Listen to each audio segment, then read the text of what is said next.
네, 안녕하십니까. 정창건입니다. 시스템 다이내믹스 시스템 사고로 들여다보는 감염 모델을 소개하겠습니다. 감염이라는 주제는 시스템 다이내믹스 교과서에서 다루는 대표적인 주제 중에 하나입니다. 그래서 감염 구조를 이해하고 정책에 따른 변화를 재미있게 확인해 보시기 바랍니다. 이 자료는 이 컴퓨터 시뮬레이션은 인터넷을 통해서 모두에게 공개를 했으니까 여기 좌표를 소개한 좌표를 따라서 한번 들어가 보시면 재밌게 학습하실 수가 있을 겁니다. 먼저 구조를 소개해 드리도록 하겠습니다. 구조는 이렇게 되어 있죠. 3개의 스탁이 2개의 플로우로 연결되어 있는 구조입니다. 관련된 내용을 오른쪽에 써놨습니다. 한번 읽어보시면 도움이 되실 텐데요. 사실은 잘 이해가 안 될 수가 있습니다. 이건 간단하게 설명을 했지만 시스템 다이내믹스를 공부하지 않으신 분이 이해하기에는 좀 어려울 수가 있습니다. 저도 좀 어려웠으니까요. 그래서 여러분들 이해합니다만 너무 이것을 이해하려고 애를 쓰지 마시고요. 그냥 그러려니 하시면서 전체적 흐름만 좀 파악해 주시고 더 재미있는 이야기는 뒤에 나오니까요. 너무 여기에서 힘을 빼지를 마시고 이해할 수 있을 만큼만 이해하시면 됩니다. 자, 그 다음 이야기를 넘어간다면 감염된 후보가 감염이 되어서 확진자로 넘어가야 되는데 이 감염이라는 행위는 어떻게 이루어지냐 이거죠. 이것은 2가지. 감염 후보, 즉 건강한 사람이 확진자하고 만나는 횟수가 있겠죠. 근데 그 모든 만남 중에서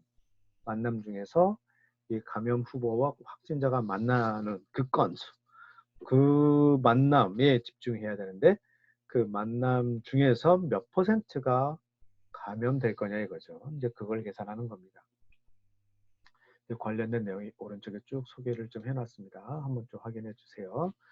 어, 설명이 좀 길어질 수 있으니까 제가 여기서는 넘어가도록 하겠습니다. 2번째, 그러면 더 들어가 볼까요? 감염 후보가, 즉 건강한 사람이 감염된 사람과 확진자와 하루에 접촉한 이 건수를 어떻게 얘기할 수 있을까요? 그렇죠? 감염 후보 비율과 확진자가 하루에 접촉한 사람으로 곱해서 만난다는 것이죠. 그럼 각각은 또 어떻게 나오느냐면 네, 감염 후보, 건강한 사람의 전체 인구에서 차지하는 비율을 얘기합니다. 우선 감염 후보 나누기 총인구하면 되겠죠. 그리고 확진자가 하루에 접촉하는 사람은 어떻게 나타나느냐? 통상 한 사람이 하루에 접촉하는 그 사람의 수, 즉 한 사람이 하루에 갖게 되는 만남의 횟수 이게 있죠. 그거를 확진자 전체 인원수 곱하면 확진자들이 하루 종일 돌아다니면서 몇 사람을 만나느냐 이것을 계산할 수 있겠죠. 그래서 그걸 곱하고 이렇게 나오는 겁니다. 그 다음에는 그 회복 파트에 가서는 치료율이 중요한데 치료율이 좀 재밌는 포인트가 좀 있습니다. 그래서 참고해서 한번 읽어보시고요. 그러면 이렇게 되겠죠. 확진자 중에서 몇 %가 치료되겠느냐, 회복되겠느냐, 이걸 곱하면 되겠죠. 그렇죠? 확진자 곱하기 치료율. 이렇게 해서 완치 판정 받는 사람이 나타나게 될 겁니다. 그래서 전체 수식을 제가 쭉 다 소개해 드렸습니다. 그래서 확인해 보시면, 나중에 이걸 토대로, 여러분들은, 그 시스템 다이내믹스를 조금이라도 공부하신 분들은 제가 공개한 이 수식을 가지고 저와 똑같은 시뮬레이션을 만드실 수가 있을 겁니다. 좀 더 심학습을 하게 되면 단위, 유닛 이에 대해서 중요하게 생각을 하셔야 되는데요. 그게 관련돼서는 이게 좀 깊은 내용이 좀 될 수가 있어서 자세히 설명을 안 드리겠습니다만 한번 좀 읽어보시고요. 이해하실 수 있는 만큼만 이해하시고 넘어가셔도 괜찮겠습니다. 네. 다시 나중에 어느 정도 관심 있고 시스템 다이내믹스와 시스템석을 좀 더 공부하시게 되면 나중에 또 제가 쓴 내용을 좀 자연스럽게 이해하실 수가 있게 됩니까? 지금 무슨 말이지라고 해도 너무 답답해하지 마시고 넘어가 주셔도 괜찮습니다. 자, 이제 또 시작하도록 하죠. 네. 자, 다시 시뮬레이션 이제 들어가도록 본격적으로 들어갑니다. 지금 상황은 이렇게 되어 있습니다. 외부 유입과 유출이 없는 도시가 있습니다. 어떤 가상의 도시가 있다 생각하시고요. 이 인구는 총 100만 명입니다. 그런데 어느 날 확진자가 한 명이 발생했습니다. 확진자가 한 명 발생했어요. 자, 이제 시뮬레이션 결과는 총 4달 120일의 변화를 보여드릴 건데요. 한번 버튼 한번 눌러볼까요? 짜잔 눌러보면 네, 감염 후보 건강한 사람이 이렇게 급격하게 떨어지고, 그렇죠? 그다음 확진자도 누적 인원수죠. 축적되는 것이 이렇게 올라가다가 떨어진다는 건 왜 떨어질까요? 회복되니까요. 회복되는 사람들은 점점 많아지겠네요. 그죠? 이 모델에서는 회복이 된 사람은 다시 감염 후보로 가지 않는다는 것을 이제 가정했습니다. 자, 이런 상황입니다. 냅두면 이런 일이 벌어지는데 여러분들은 질병관리본부 입장에서 이런저런 정책을 피셔야 될 겁니다. 한번 넘어가 볼까요? 자, 정책 시뮬레이션으로 가기 눌러보겠습니다. 자, 다시 한번 아까 했었던 시뮬레이션을 한번 볼까요? 자, 원위치 시키고 눌러봅니다. 플레이하면 이렇게 되네요. 자, 좀 자세히 살펴보도록 하겠습니다. 가로측은 시간을 얘기하죠. 그래서 첫째 날에서부터 120일까지의 변화를 얘기하고 있고요. 네, 파란색이 감염 후보, 건강한 사람 얘기하죠. 건강한 사람이 이렇게 가다가 뚝 떨어집니다. 그죠? 뚝 떨어집니다. 처음에 100만 명에다가 거의 숫자가 되다가 네, 떨어지다가 툭 떨어지네요. 다음에 확진자도 역시 처음에 볼까요? 확진자 숫자를 밑에 나오죠. 예, 확진자가 현재 몇 명입니까? 7.8명. 이 24명 누적인 인구죠. 28, 187명, 200명, 500명, 1,400명, 3,000명, 9,000명, 네, 28,000명, 48,000, 이게 얼마? 11만 5천, 네, 41만 5천, 50만, 60만, 800만, 80만, 그쵸? 890만 이렇게 되네요. 그다가 좀 떨어집니다. 또 올라가는 이 완치자도 처음에 없다가, 그죠? 완치자를 볼까? 완치자도 15, 처음에 400명, 그쵸? 완치자를 볼게요. 처음에 45명, 78명, 115명이라 점점 증가하는 것을 보실 수가 있습니다. 자, 이게 보면 이렇게 급격하게 떨어지면 안 되죠. 그래서 우리의 목표는 뭐가 되겠습니까? 급격하게 떨어지지 않게, 파란색이 바닥까지 가지 않게. 지금 바닥까지 갔죠? 그 얘기는 뭡니까? 모든 사람들이 감염됐다는 얘기죠. 그렇죠? 감염 박스에서 확진자 박스로 넘어간 겁니다. 다. 이래서는 안 되죠. 이래서는 안 되죠. 적절한 타이밍에 우리는 정책을 피셔야 됩니다. 이동도 제한하셔야 되고 치료율도 높여야 되고 감염 예방할 수 있는 정책도 피셔야 되거든요. 한번 볼까요? 자, 원위치 시키고 약간 느리게 움직이게 좀 해보겠습니다. 자, 이동 제한 정책 한번 볼게요. 전염병 확산을 막기 위해서 사람의 이동과 활동이 줄어들어야 한대요. 그죠? 이 정책의 결과 하루에 만날 수 있는 사람의 숫자가 달라지겠죠. 마라톤이나 대형 집회 또는 대형 교회 행사를 허용하면 결국 하루에 접촉하는 사람의 평균 숫자는 커지겠죠. 허용을 안 하면 반대로 평균 숫자가 작아질 겁니다. 따라서 숫자를 입력한다는 것은 그런 숫자가 나와서는 정책을 집행한다는 것이죠. 즉 현재 우리는 10명, 한 사람이 하루에 접촉을 할 수 있는, 허용할 수 있는 평균값을 10명으로 잡아놓은 거죠. 10명을 더 높여야 되겠습니까? 낮춰야 되겠습니까? 예, 낮춰야 되겠죠. 10명이 아니라 한 5명으로 낮춰볼까요? 그리고 치료율은 하루, 지금 모델은 하루 단위거든요. 예, 하루 단위입니다. 그래서 치료율이 그러니까 치료율은 하루를 기준이 되는 거죠. 치료율이 0.5라는 뜻은 치료까지 이틀이 걸린다는 것이고, 치료율이 0.01이라는 뜻은 100일이 걸린다는 뜻입니다. 반대로 치료율이 2라는 뜻은 반나절이면 낫는다는 뜻이죠.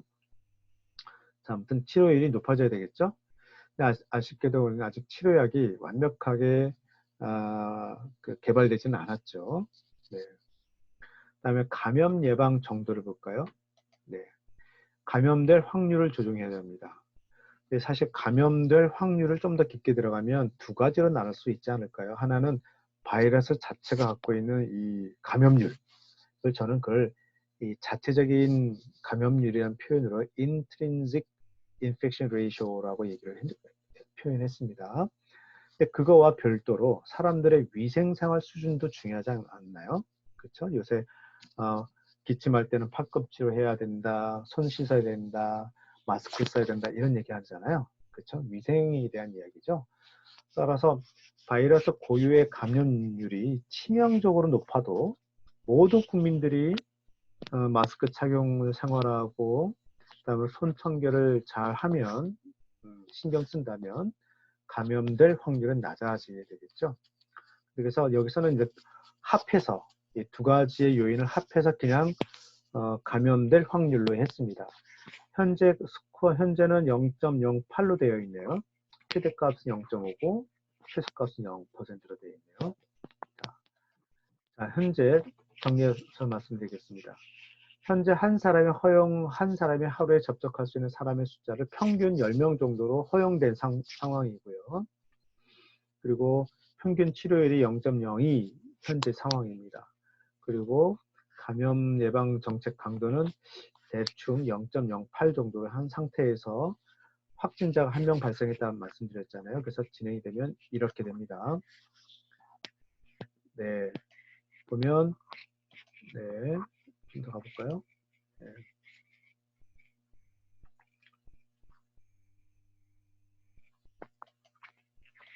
보시나요? 뭔가 슬슬 변화가 나타나기 시작했습니다. 점점 올라가고 있고 여기서 점점 떨어지고 있습니다. 보면 현재 밑에 보실까요? 감염 후보가 100만 명에서 조금 떨어졌죠? 확진자를 볼까요? 확진자가 1명, 4명, 5명, 8명, 16명, 60명 이런 상황이 점점 증가하고 있습니다. 사실 그래프를 완만하게 증가하고 있는 거예요. 그렇죠? 화면에 빨간색이 확 올라가 있는 것을 보이는 것은 그냥 나중을 위해서 지금 미리 준비하는 것이라서 그 고려하지 마시고요. 현재 수가는 이 정도 되는 거죠. 이 정도. 네. 네. 이 정도일까요? 네. 그래서 이 정도에서 방역 당국이 뭔가 심상치 않다는 것을 감지해서 뭔가 정책을 펼쳐야 됩니다. 이 상태에서 어떤 정책을 펼까요? 감염될 확률을 좀 더 낮춰볼까요? 0.08에서 0.0, 네, 0.065로 한번 바꿔보겠습니다. 그러면, 네. 아이고, 그래도 계속 급격하게 내려가네요. 그러면 서둘러서 한 사람이 하루에 접촉한 사람 숫자를 이동을 제한하는 정책을 해보겠습니다. 한 절반으로 한번 해볼까요? 5 했습니다. 이 상태에서 플레이를 한번 해보겠습니다. 보시면 꺾이는 숫자가 조금 줄어들고 것 같긴 하지만 여전히 급격하게 떨어지고 있습니다. 더 강력한 조치를 해야 되겠어요. 한 사람이 하루에 접촉한 사람 숫자를 1명으로 하고 그 다음에 감염 예방 정책 강도도 좀 더 강력하게 하도록 하겠습니다. 네, 뭔가 변화가 생기네요. 그죠? 네. 확진자의 총 누적 건수도 줄어들고, 네. 지금 감염 후보도 급격하게 줄어들다가 덜 줄어들죠. 네. 그래서 여전히 감염되고 있습니다. 국민들이 감염되고는 있지만 예전과 다르죠. 그렇죠? 그리고 확진자도 점점 늘어나고 있습니다. 이 정도 되면 여러 가지 데이터가 많이 생기면서 치료율도 높아지지 않을까요? 네. 이렇게 되지 않을까 싶어요. 또 이렇게 해볼까요? 0.0 이 정도 올려볼까요? 예. 치료율이 완치 판정이 급격하게 올라가고 있네요. 그리고 확진자도 급격하게 줄어들고 있습니다. 그렇죠? 네. 그래서 지금 파란색을 보니까 감염 후보, 즉 건강한 사람이 쭉 떨어지지 않고 쭉 가로로 횡보하는 걸 보면 한 번도 감염되지 않은 사람들이 여전히 많이 있는 상태에서 전염병에 잡히고 있다라는 걸 볼 수가 있네요. 네, 좋습니다. 여기서 주는 시사점이 뭘까요? 지금 저희가 언제 이 정책을 폈나요? 뭔가 조짐이 있다고 생각 들 때 확 이 정책을 피지 않았나요? 바로 이래야 됩니다. 감염이 전파되는 것은 정말 기하급수적으로 전파되거든요. 이것을 막으려면 사전에 통제를 해야 됩니다. 신규 감염과 신규 회복을 볼까요? 네, 이것은 누적이 아니라 그때그때 추가가 되는 상황, 매일매일의 상황을 얘기하는 거잖아요. 그래서 매일매일 상황을 보니까 와, 이때 어마어마하게 많은 사람들이 한꺼번에 확진이 됐네요. 그렇죠? 한꺼번에 확진이 되다가 뚝 떨어지다가 다음 주 올라가다가 뚝 떨어지네요. 그죠? 우리가 정책을 핀 거 기억나시죠? 네. 이것도 아마 이때 이 치료율이 확 좋아졌잖아요. 떨어지는 것은 왜 떨어질까요? 감염된 사람, 즉 확진 판정된 사람 자체가 좀 없으니까 회복돼야 할 사람도 없어지는 거죠. 그러니까 이래저래 회복된 사람이 뚝 떨어지게 됩니다. 다시 원위치 해볼까요? 이 그래프를 염두에 두시고, 그렇죠? 이 그래프와 이 그래프를 염두에 두시고, 아무런 조치를 하지 않은 상태에서 냅두게 되면 초기 상태에서 감염될 확률이 0.08이고 이동 제한도 한 10명 정도 평균값 하고 치료율도 0.02 정도 된 상태에서 확진자가 한 명 생겼습니다. 이때 매일매일의 변화를 확인해 보면 짜잔, 잠깐만요. 이게 속도를 좀 빨리 해보겠습니다. 이렇게 되죠. 요거를 조심하셔야 됩니다. 파란색이 급격하게 떨어지죠. exponentially decay 하죠. 지수 감소를 하고 있고 확진자도 이렇게 갑자기 올라가게 됩니다. exponential growth가 하게 되죠. 지수 증가를 하게 됩니다. 그래서 이 급격하게 나타난 상황을 확인하고 정책을 피면 이미 늦었습니다. 따라서 이 분야의 전문가들은 여기 보세요. 지금 확진자가 6명, 11명, 16명, 20명, 50명, 80명, 107명, 225명, 300명 될 때 이 방역 당국 또는 전문가들은 뭘 생각하냐면 앞으로 이렇게 나타나게 될 변화를 염두에 두고 큰일 났다 미리 감지하는 겁니다. 그래서 사실은 일찍부터 조치를 해야 되겠죠. 네. 그거에 대한 시작점을 여러분들은 이제 경험할 수가 있는 거죠. 데이터 변화를 확인해 볼까요? 네. 다시 한번 하면 이런 식으로 데이터들이 쭉 쌓이는 것을 보실 수가 있습니다. 여기서 K는 천날을 얘기하죠. 킬로. 그래서 4.6K, 4K라고 하면 4,000명을 얘기하는 거고 그렇습니다. 네.